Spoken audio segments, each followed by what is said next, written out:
in this room should be how old? 18, right? Expected to be 18. If someone is 17 in this room, it's possible, you know. Now, strangely, for some very strange reasons, I can remember what happened 10 years ago, not in terms of what I was wearing, but in terms of the events that happened 10 years ago. So 10 years ago, I left the university. I was close to not going for NYSC. What's the age for cutoff NYSC? So you can understand my age about that time. And you can gauge my age about now. So you don't know exactly. I said I was close to not going for NYSC, so you can understand. And unfortunately for me, and fortunately for my destiny, I was not enrolled in 2007 for NYSC. So I was enrolled in 2008. Strangely, right? That was August 2008. You're surprised I'm remembering the dates. We actually went to camp in July, and I was posted to Kebbi State. So those of you that doesn't like traveling to the north, this is an example. So I was posted to Kebbi State, and I left NYSC. While many were thinking they don't know what they're going to do, I already had a picture of what I was going to do. And some of the things I'm going to be sharing with you today, in the few minutes I have, I want to beg you, if you forget anything, make sure that you don't forget one thing. And do you know that thing? What you're going to be doing in the next 10 years is formed in this room or this evening. I'm not saying it, I'm saying it with assurance. In the next 10 years, I want you to write it down. Next 10 years is going to be which year? Year 2027. Right? Year 2027.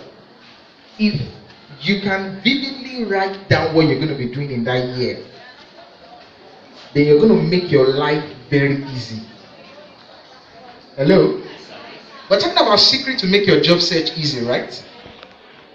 And I'm going to be giving you 3 secrets today. And those secrets, I want you to keep it close to your chest. For some of you, you may not want to write. You may need to type it in on your phone. Keep it somewhere. Or send it to yourself as an email.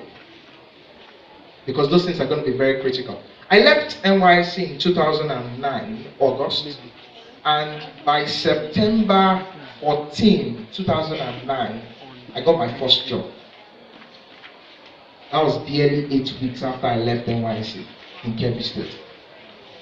And let me tell you about the story. That's the 3 things I'm talking about today. The first thing is this.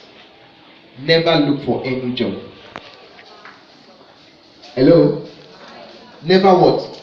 Look for any job. Do you know why? Who studied microbiology in this room? Stand up. Any other person? Microbiology? Stand up. Okay. Any guy microbiology? Any guy microbiology? I want to give you a job. Come forward, I'm serious. You think I'm joking? I'm giving you a job.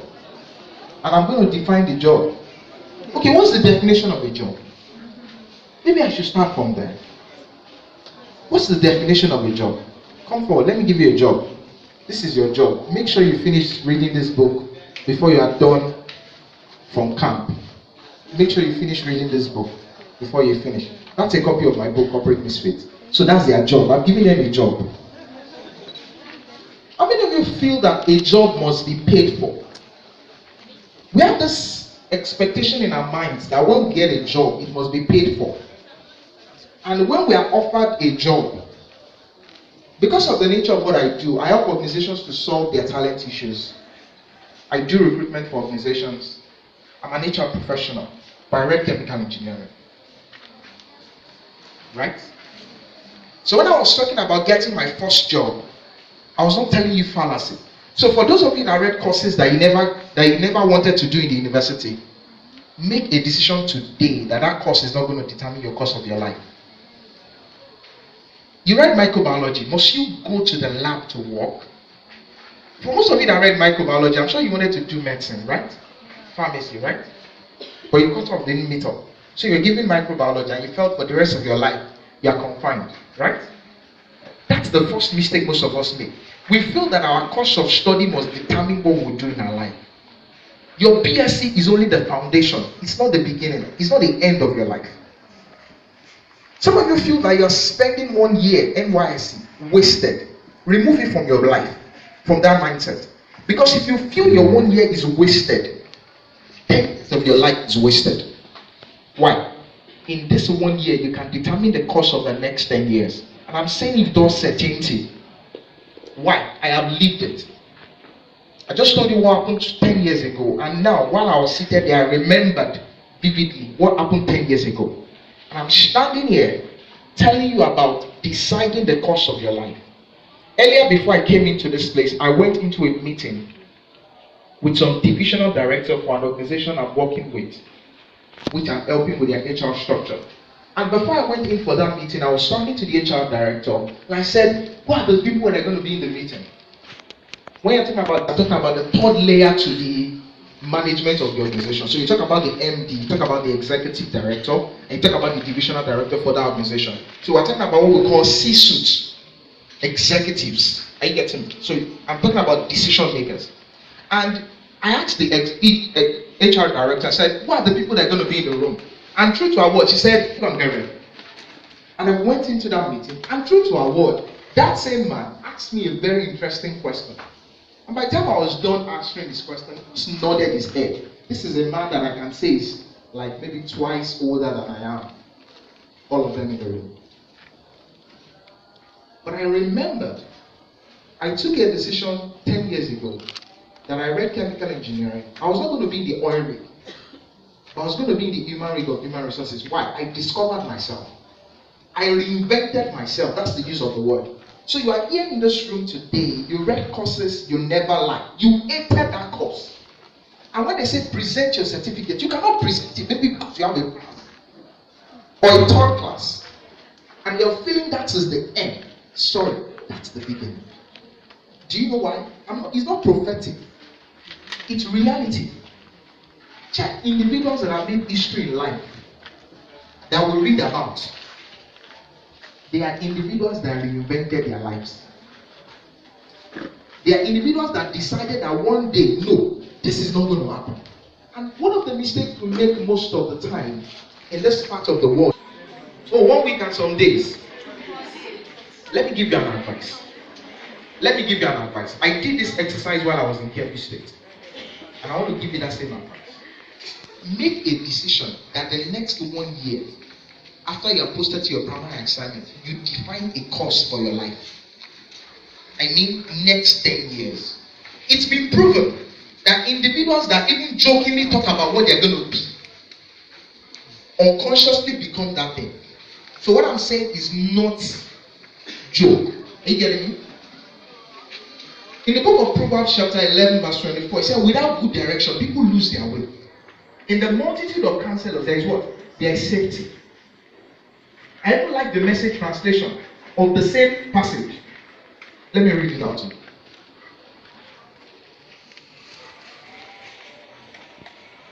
Some of you are wondering, I'm reading my book and I'm reading a passage of scripture. Are you wondering? Hello? Are you wondering? This book was written based on those chapters. Right. Proverbs 24, 5-6, paraphrased. It is better to be wise than strong, as intelligence outranks muscle any day. Strategic planning is key to warfare. To win, you need a lot of good counsel. That's the Message translation of Proverbs 24. You want me to read it again? It is better to be wise than what? Strong. Let me tell you about life. For free. Because we didn't pay for anything for coming here, right? So I can tell you for free. If you are not wise, strength will kill you. Now, there is a management quote that those that labor with their brain lead those that labor with their strength. Real case scenario. Who gets the highest pay in an organization? The executive director, the managing director, the HR director, chief operating manager or chief operating officer. Who gets the least? The drivers, the janitors, the cleaners that do all the physical work, right? You need to decide which one you want to be. Don't go for any job. Do you know why? There is a potential in your life that if you discover it, for the rest of your life, what you're going to be is defined. Why? It's wired into your DNA. You only need to discover it. When you use the word discover, it means it's there. Some of you, that thing you like so much. How many of you have watched 3 Idiots? Oh, beautiful. Yesterday evening, finally, I watched it all over again. Maybe for the 5th or 10th, or I can't remember. And something very instrumental for those of you that have watched it, so you can relate to what I'm saying. A guy was born and he was made to study engineering. We wanted to be a wildlife photographer. And he was killing himself off out of his life. But he forgot that thing he felt is an interest, is where his life is. And when he was convincing his father, I said, Dad, I may not get all the money that you think I would have as an engineer, and I'll be able to do something about you. The little I give you, I'll be happy when I give it to you. You need to decide what is important to you in your life. Whether you want to be rich or whether you want to be satisfied. And you can have both. You decide. Ali Baba. Do you know the course he studied? Theater arts. A course that everybody feels can be nobody. Yoruba language. Yoruba. Maybe you can't hear what I'm saying. Yoruba. But are you getting what I'm saying then exactly? Yes, sir. I know I'm dwelling on it so much because you need to discover that there is a uniqueness about you. You don't need to waste the next 1 year that you feel is NYSC. For you, let it be a preparation ground. In my 1 year NYSC in Kebbi State, I was teaching people how to write CV writing. Why? I already discovered before I left the university I was going to follow an human resources route. So I started developing myself. I can remember a friend gave me a gift. One of my friends that got an employment while I was still in university, he gave me a gift at a time, monetary gift, and I went into the university library to buy a book on CV writing. So till tomorrow, I write CVs for people and I get paid for it. I consult for organizations on how to recruit people, so I know what I'm saying.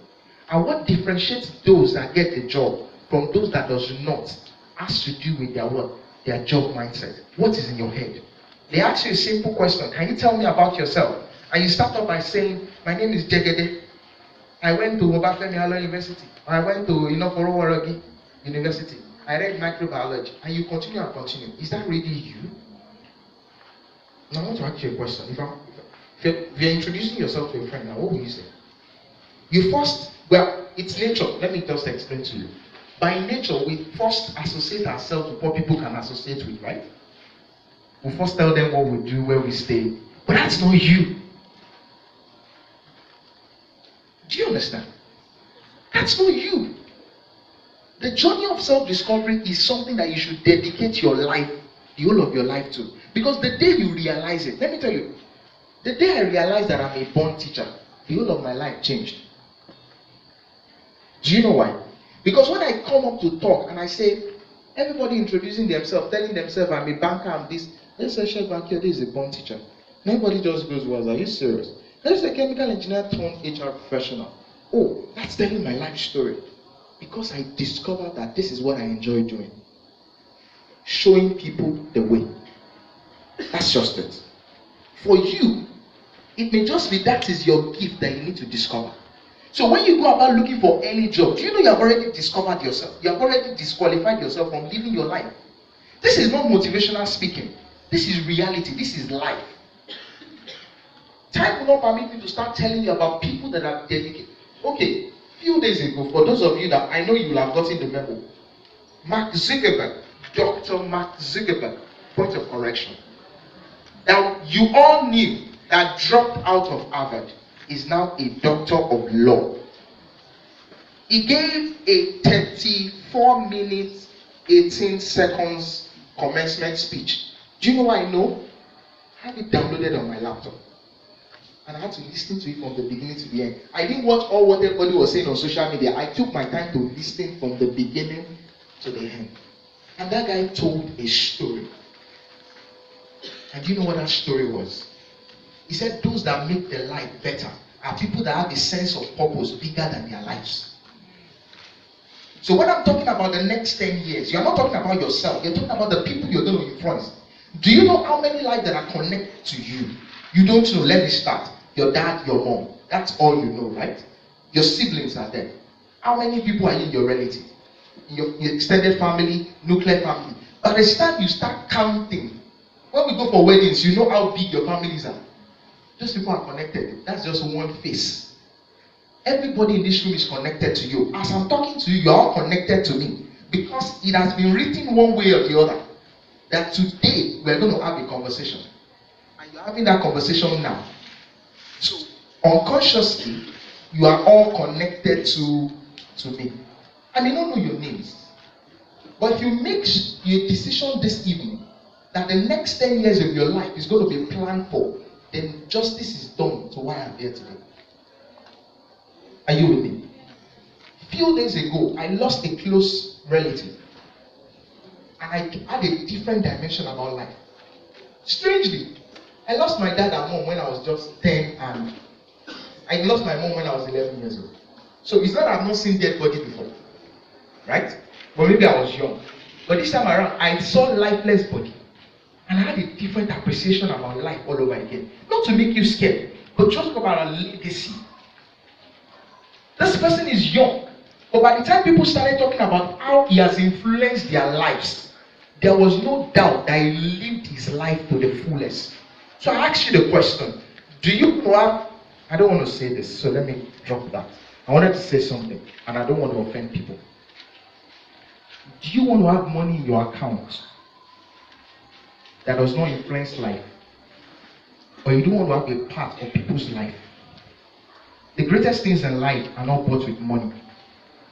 Write it down. So, first thing, discover yourself. Have a sense of purpose. Because when Mark Zuckerberg started Facebook, he said he never knew it was going to be big. So what's that small thing that is just in your mind and you don't know it's going to be big? When Alibaba started comedy in Nigeria, he never knew it was going to be like this. Have you heard him talk about his story before? You've heard him talk about his story? If you have not, please join him on Instagram, follow him, and start reading his stories. He says that all the time. Well, most of you will wonder, why does a man like Alibaba make sure that he attends every comedy shows in Nigeria or the upcoming ones? Do you know what he's doing? It's called what we call legacy. Living more than your life. If it is money, you would have enough of it. I can tell you on good plan. You can have enough. But the question is this: what would you do with money when it comes to it? You know, they do radio shows and say, you get 1 million naira today, what will you do with it, right? I'm just going to put it there in the bank, Abi.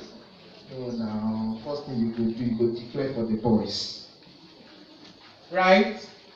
And unconsciously, by the time you finish declaring for the boys, you would have forgotten that you spent half of the money before you even remember what you want to do with it or do with the money.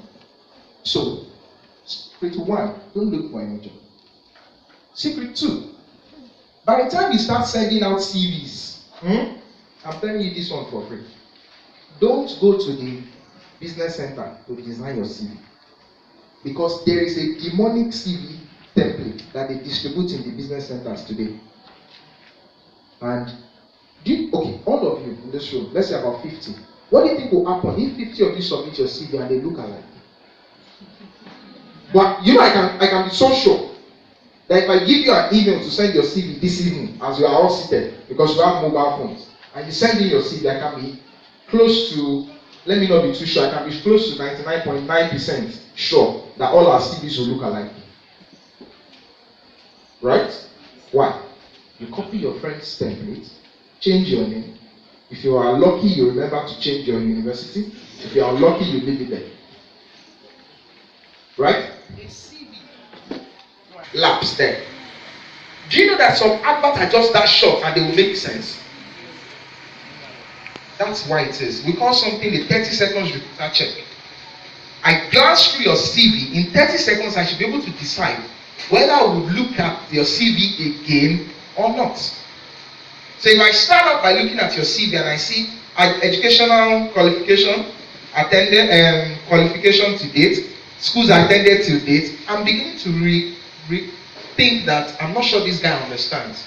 Simply writing University of Lagos, BSc Chemical Engineering, if your grade is sellable, if it will give you an advantage, write it. If you have a first class, write it. If it will give you an advantage. But you have a third class, you have a pass, why put it on your CV? Because it will be an advantage. Somebody will see it and not call you. So you miss the opportunity for the interview. And CVs don't get you the job, they only get you an interview opportunity. Before the job is given, you will be called for an interview. We have seen your CV, we like your CV, tell us more. That is what, so when I say a CV is a marketing document, it should give the employer enough that this guy is what we need. You don't have years of experience, but you're part of the choir here. That's a voluntary experience, it's a job. You don't have to be paid before you can put it in. I was the choir coordinator. You are the president of NCCF. Do you know what was in my first CV? It was just all the things I did in university. From the time I left secondary school, I started teaching. So it's part of it. I was part of some NGOs that I was writing. Those were the things there.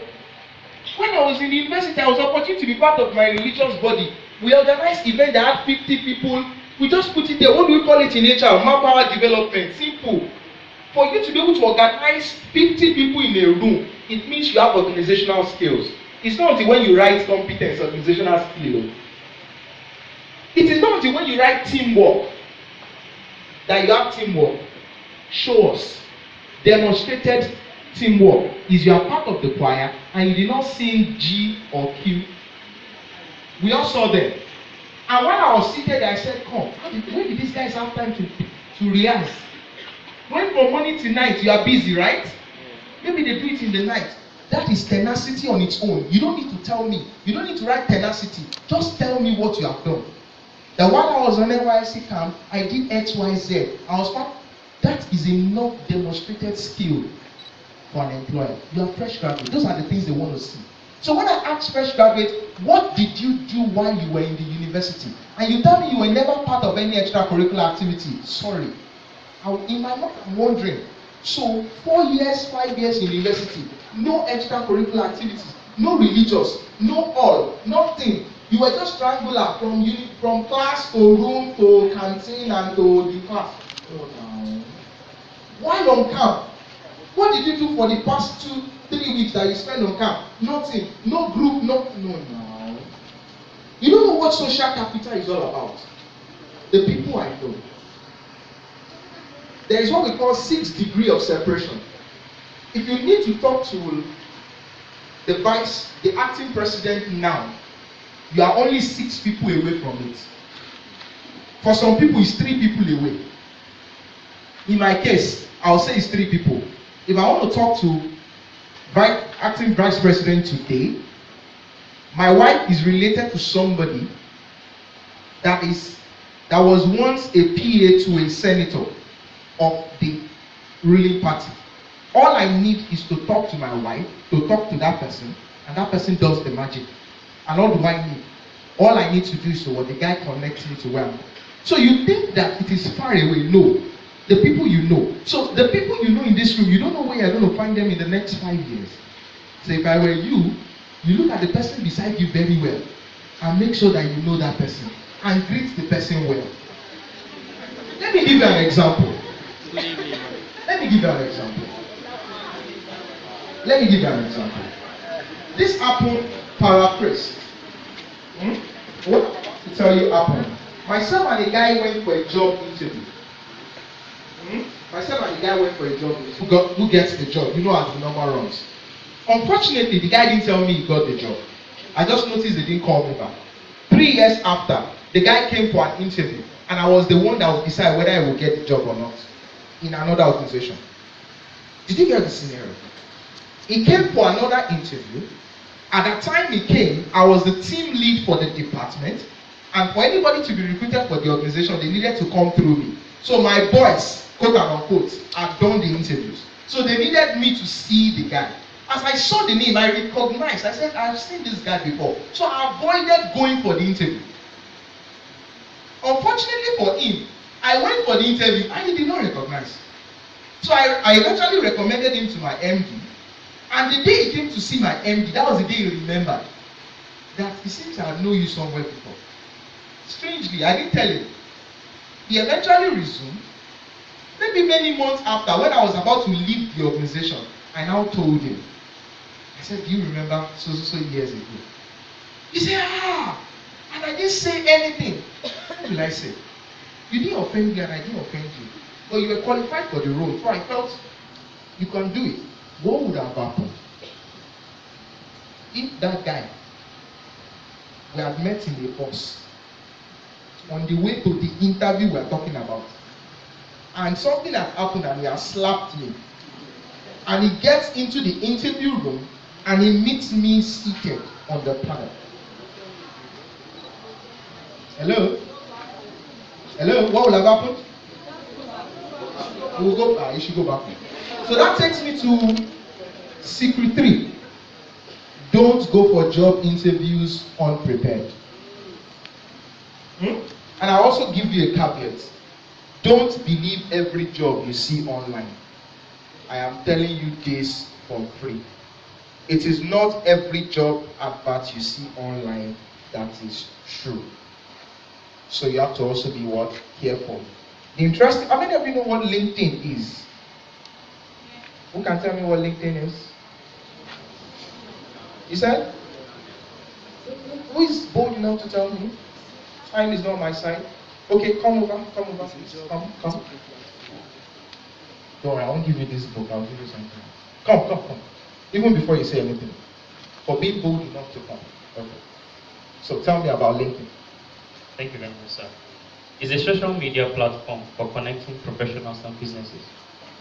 Let me give you the book again. No. It's a social network for professionals. If you are in this room and you don't have a LinkedIn account, please open one the next opportunity you have on the internet. And please, when you now finish opening, don't put your NYC picture as your profile picture on LinkedIn. Get a nice suit. Get a good photographer like this, our guy, to snap you. Fine background, white. Put it. When you are writing your title, don't write seeking for a job. Oh. I get invites. As at this morning, I have close to 100 LinkedIn invites awaiting approvals. And recently, I decided that anybody I see seeking a job, I delete, I don't accept. Do you know why? I will tell you.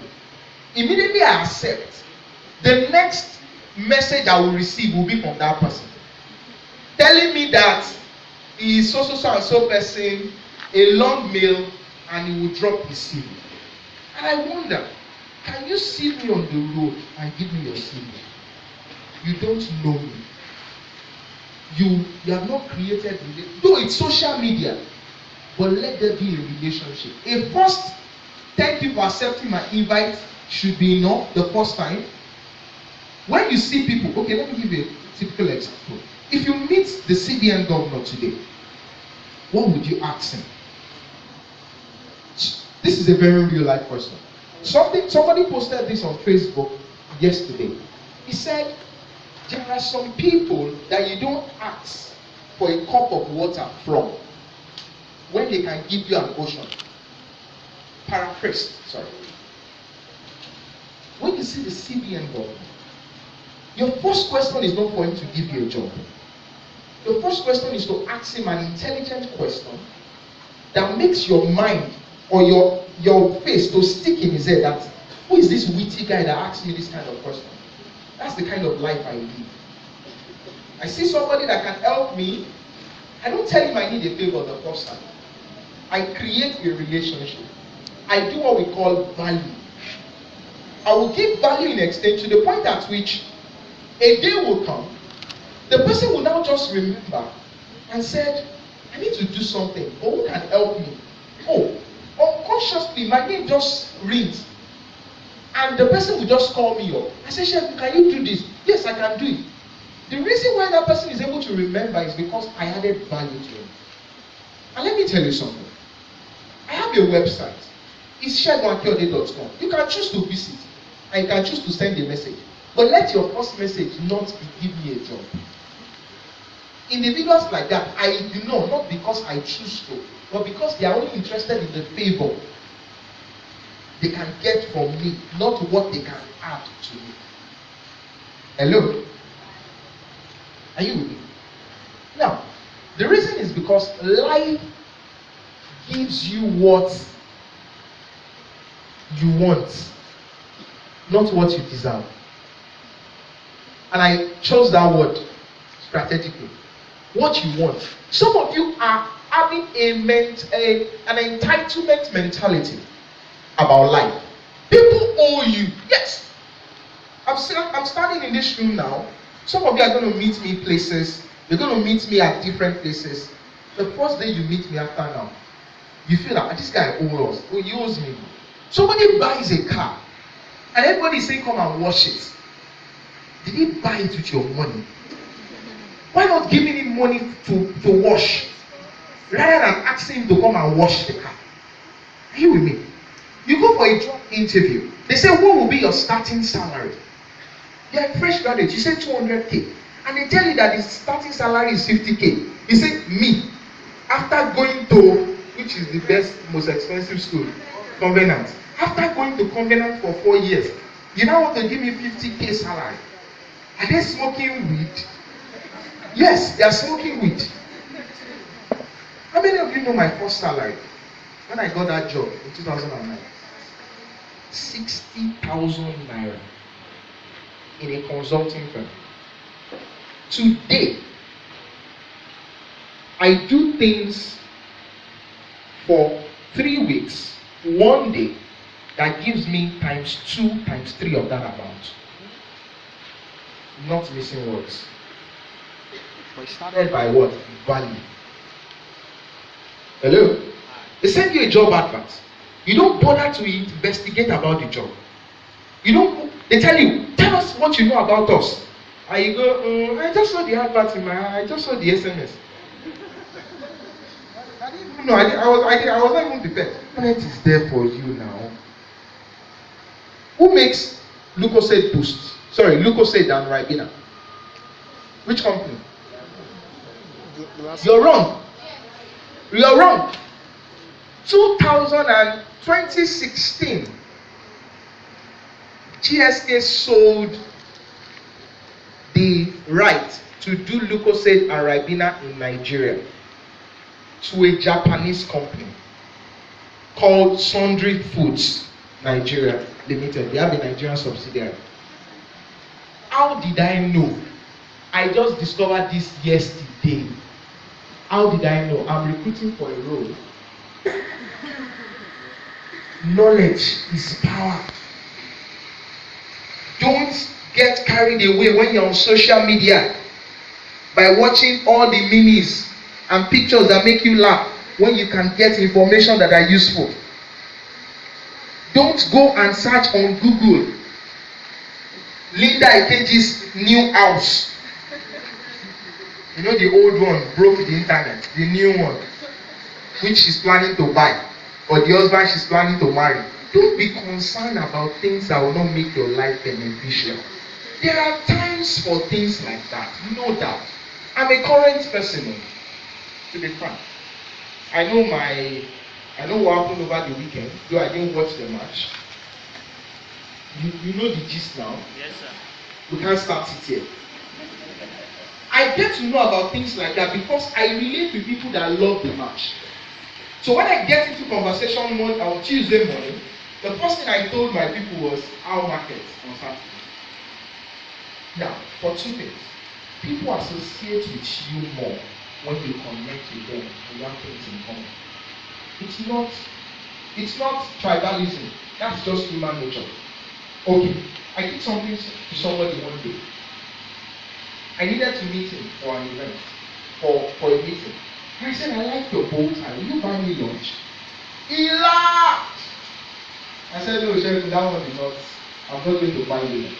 But till today, when I walk into that organization, the person is usually the first person to meet me. He's one of the managers in the place, one of the senior managers there. He will be the first person to greet me because immediately he sees me, just remember, I like your bow tie, will you buy me lunch? A simple smile makes magic. Investigate, get to know about the organization. You don't know, somebody knows, ask questions. I do a free consultation online and paid one as well. And I want to tell you something and I will keep quiet and I will attend to our questions if we have any. This particular case happened recently. Somebody needed my attention online.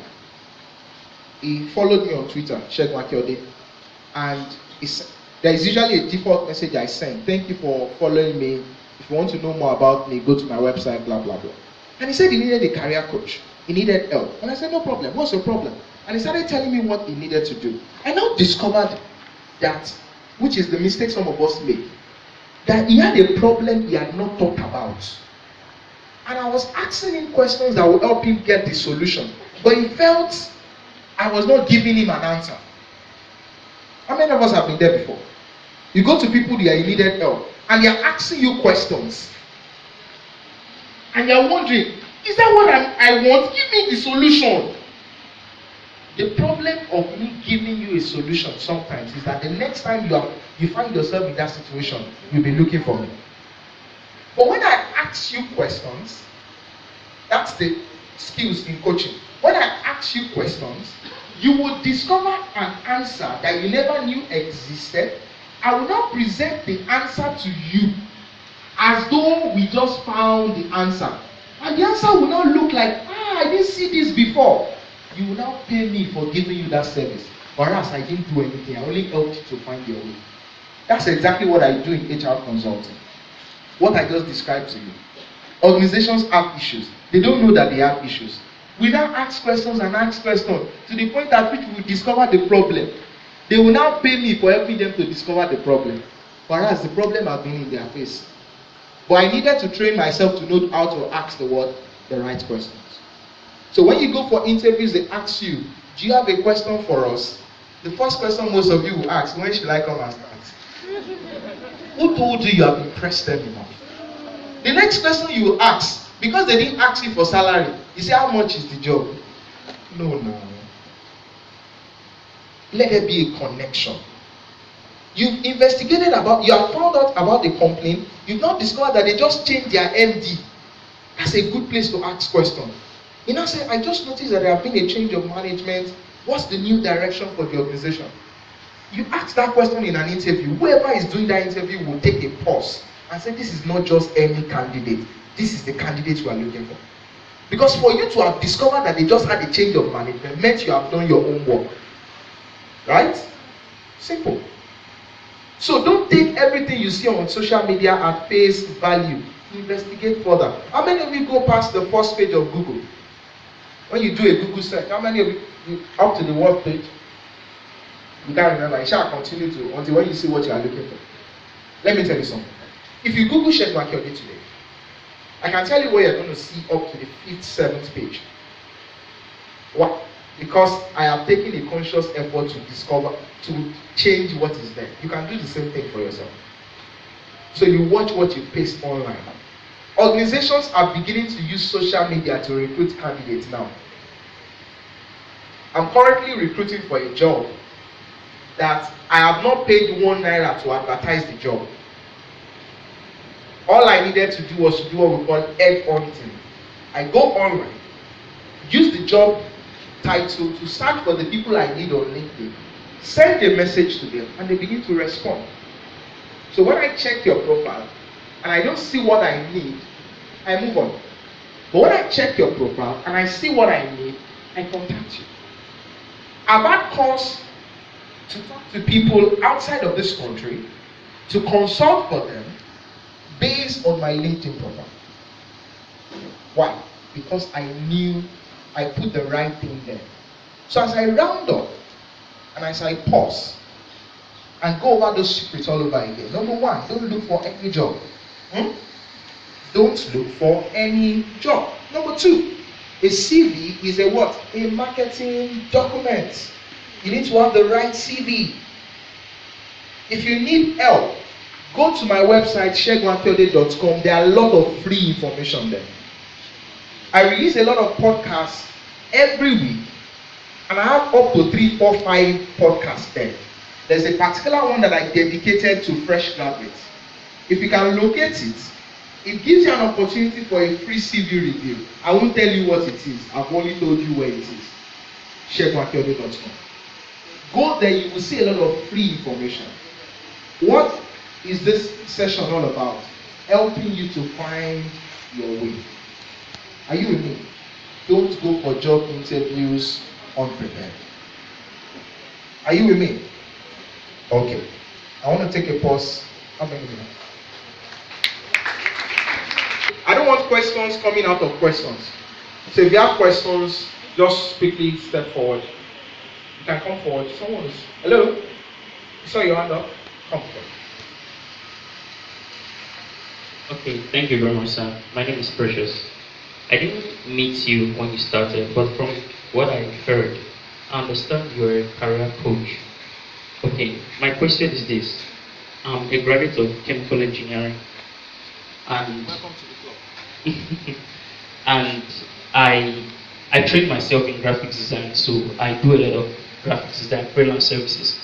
But I also found that I have passion for business. I have a lot of ideas that I want to implement. So I just want your thoughts on the direction that you recommend that I follow. Okay.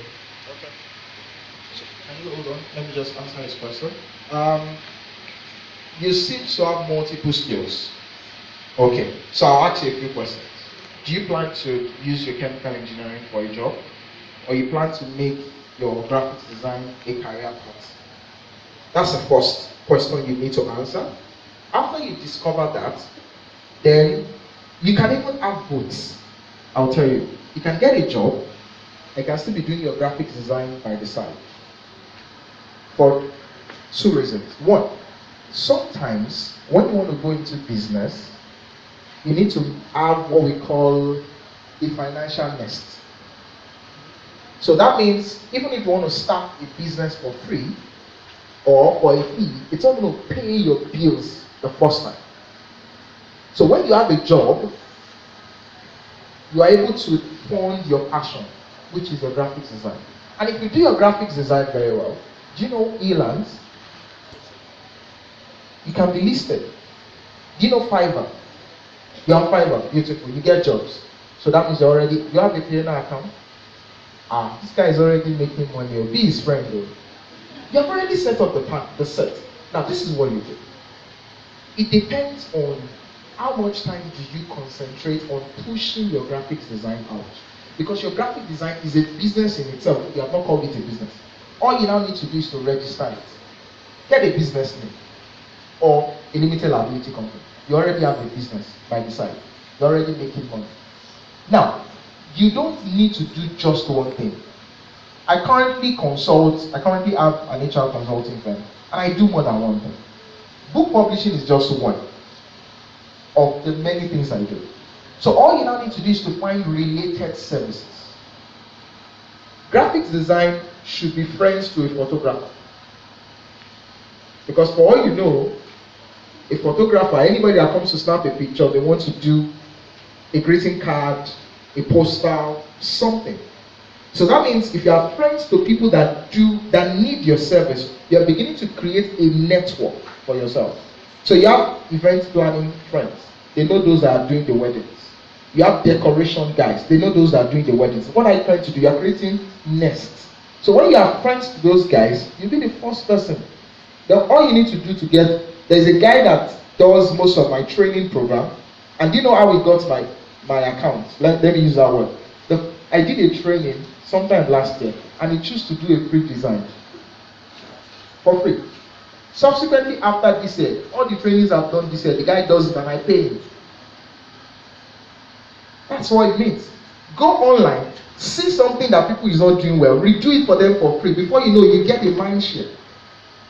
And before long, you become first in mind. So you're going to pay me for the short consulting service. You can connect with me after and we can help. Thank you. I noticed in the job interview when they ask some graduates, how much do you want us to pay?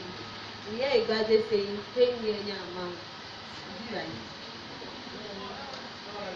It depends.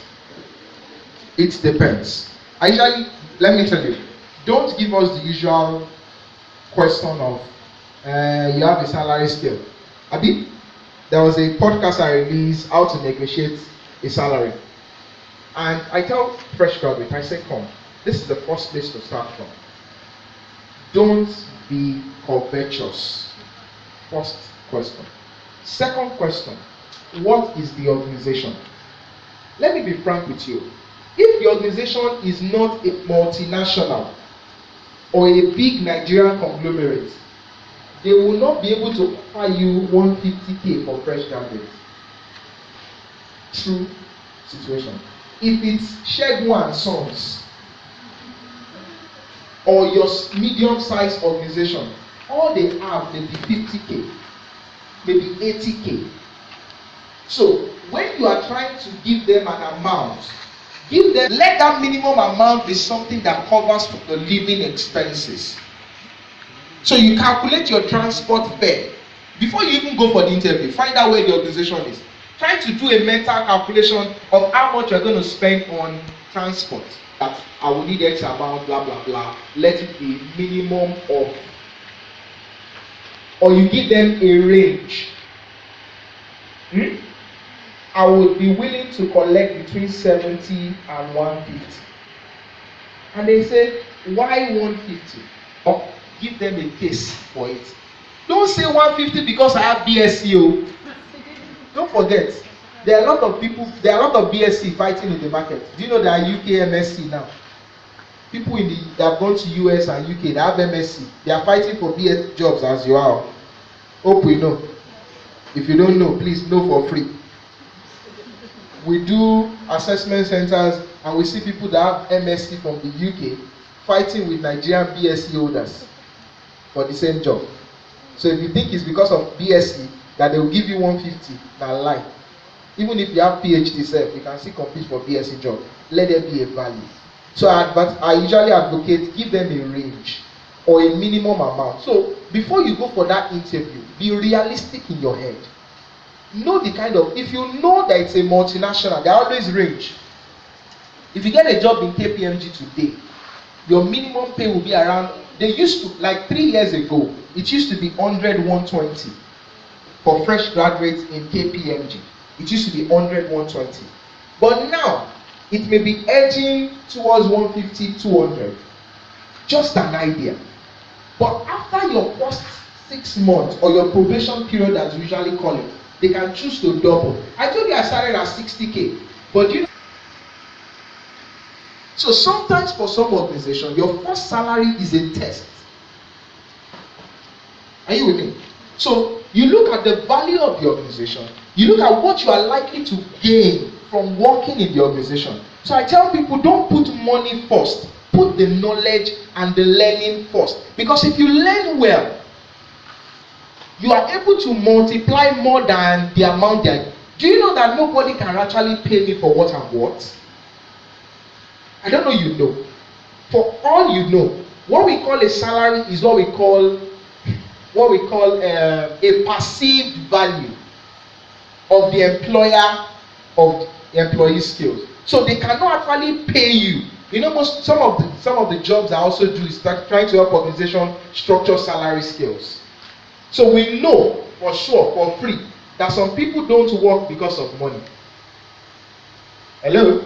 Do you know why they give people company car? Do you know why? If you don't know, let me tell you today. The reason why organizations give people company car is we call them benefits in kind. It's what we call a psychological contract. So we tell you that we are concerned about your transportation to work.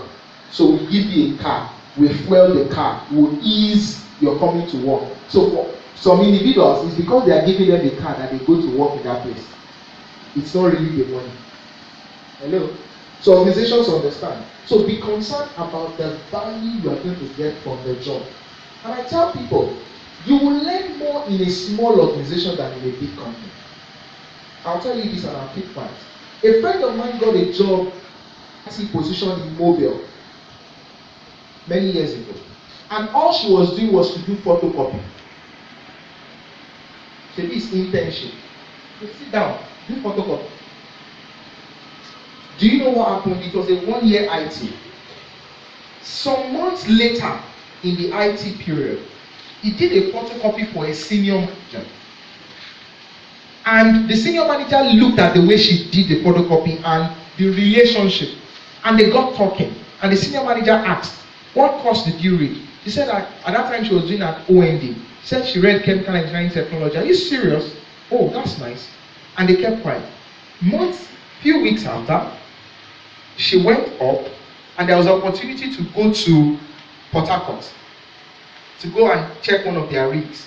And the man was the one that put her name as part of the people to go.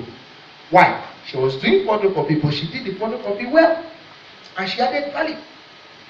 So if I employ fresh graduates in this room and I just put you by the photocopier, you think somebody is wasting your life, right? But you don't know that somebody is watching the way you do the errand, the way you run the errands. That's what we don't know. They send you to go and buy biro. Big. You did not see big, but you saw eleganza. You saw all Leoplast. You saw all the various parts. And when you are coming back, you say, Oga, there is no big. But I saw eleganza for 10 naira. I saw Leoplast. I saw this. Which one should I buy? What have you done? You have created alternatives. You were told to buy big, but you found alternatives when big was not available. Rather than somebody that go and buy big. Oga, there is no big. So what is available? I didn't ask, so you now go back. Have I helped somebody? So sometimes organizations are watching us. They don't just want, nobody wants to waste money now. So what's the value? Even if you are going to be doing photocopy, do the photocopy well. But I know you will not do photocopy. That was an extreme example. But I know they want you to add value. They want to look at your initiative level. And you must be able to demonstrate it at the interview. And all you can do is to what? Get the knowledge. It's not rocket science. Are you with me? It's not rocket science. I did talk about dressing for interviews. Please don't be like a man that came for interview during December and came with a green suit. Or a man, green suit. The color is even finer than your khaki. But it was December, Christmas period. Don't go with shouty colors. Hello? So another interesting thing you can do is to investigate complaints. I got my first job because I wanted to do HR consulting. So I investigated companies that could give me an opportunity. And I sent them my CVs without them asking for it. And fortunately for me, one of them was recruiting about that time. So while you're waiting for the job, investigate companies. Some of you will not know what magic it will do when you go to a supermarket beside your house to go and volunteer your service. Just to help them tidy you read accounting now, just to help them tidy their books. You don't know what value that creates. It looks cheap, right? You don't know what that tells to the individual that this guy is ready to help and add value. Any other question? Okay, can we take the last? Thank you. Last question. Told me to study medicine because of the mindset they had then, and I ended up studying medicine. Now it's not possible for me to develop interest, passion, and create a sense of purpose from that medicine I studied, and also make it my career path. Then, if it's possible, is it wise to do that and forget your first passion? Now, this is even very critical because you have gone through the rigor of medicine, but you like education, you like imparting knowledge. What about lecturing doctors? That's a path that's not usually open. So that means you add educating others to your medical line. I read chemical engineering. I'm currently an HR professional, and I currently lecture. There's an institute that gives people certification in Nigeria, CIPM. I lecture people to write the exam and pass. That's one line of business, or one line of my passion, because I like teaching people. They pay me, right? I also do trainings for organization. It's part of my passion. I like teaching. So what have I done? I've just created a business model around it. So all you need to do sometimes is not to leave your job if you get another job. It's just to fund your side hustle. That's what we call it. Or that's the language we use. Fund your passion at the side. To the point at which your passion gives you your salary. The day that happens is the day you can start thinking of leaving. So the passion you think you have is not giving you enough. I don't say you should stupidly stay. No, I'm not looking for a job, or I want to do photography. No, don't be stupid sometimes. Do you know what insanity is? Our testing the sanity. He said insanity is doing something over and over again and expecting a different result. So your passion has not become a business. Does not mean you should not look for a job. Even if the job is paying you 10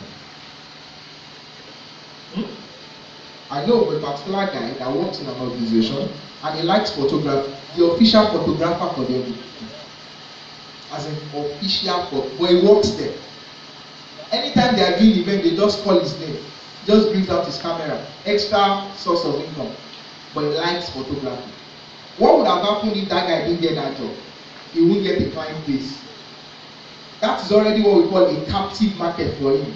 There is no event they will do in that organization, they must call him. Why? He has an extra passion. As you see me, I know a little bit about graphic design, but I'm not a graphic designer. So if you want to do small magic on graphics, I can do it. I know a little bit about Excel, so I teach people in that area. It's just play. Now, what you bring to the workplace is organizations are looking for multiple skilled individuals. So they tell you to do something, but when something comes up, I can help out. People should be willing to show what they can do, and it has to do with packaging the things you do for free, so that they will not chase me out of this room. Let me take the course. Your people next to them, clap your hands together. Clap your hands together. Hallelujah. Praise the Lord. It's very important to understand that we are developing our spiritual capacity. Also, my people perish or go through captivity because of. What do we say to him? All right, God bless you. Now, we'll take briefly. Someone has a testimony. We'll take that and we'll round up this meeting immediately. Nkechi by name Ogumu. Is that? All right, please. I want to hear together. Let us have a testimony. You can't hear together for us. All right. Praise God. Please just permit me to take a little bit of your time. Please, I'm begging you, please. Praise God. Okay, I'm so glad I belong to this family. I'm 24 years old. I'm telling you how old I am so that you get to understand the testimony. I'm 24 years old. I've had allergy issues 24 years of my life. I always have these rashes on my face everywhere. I'm always itching. And I came to camp. That week I came to camp. After 2 days, it started. I'm always going about with my drugs, antihistamine and vitamin C, every day of my life. So I was like, I think I'm going to go home. I told my evangelism coordinator, I think I'm going to go home, that I really want to take hydrocon. And when it gets worse, I have to be injected. I don't want that injection nonsense, so I have to go home. And he told me I will not go home, like, if I won't go home, I'll be fine. He shared some Bible verses with me, and I believed them. And I was like, okay, let me stop taking these drugs. Let me believe I'm going to be fine. I was scared though. The first day when I was itching, and once I'm hot, once I'm sweating, it becomes bad. I was just enduring it. So yesterday, when the speaker was talking about 24 hours miracle, I was just telling God, this allergy must go. It just go. And this evening, when I came for the rise, people were so many. I was like, I see these people, oh. And this is my third meal in camp. I'm not going to do this like going to camp. Don't mind me. I'm not going to my meal. So I was like, I see these people, oh. I don't want to meet NCCF today. So as I was on my way to this place, I was not like, today has been very stressful. And God just told me, have you forgotten you've not eat today? I was like, it's true. I've not scratched my body today. I was like shouting, hey!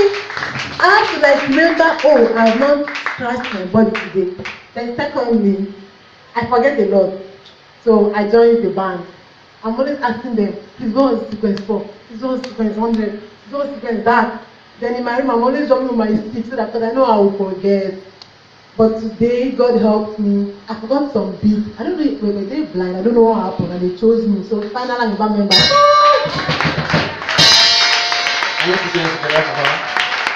What the Lord has started in your life that will count in the name of Jesus Christ. Alright, right up now, we have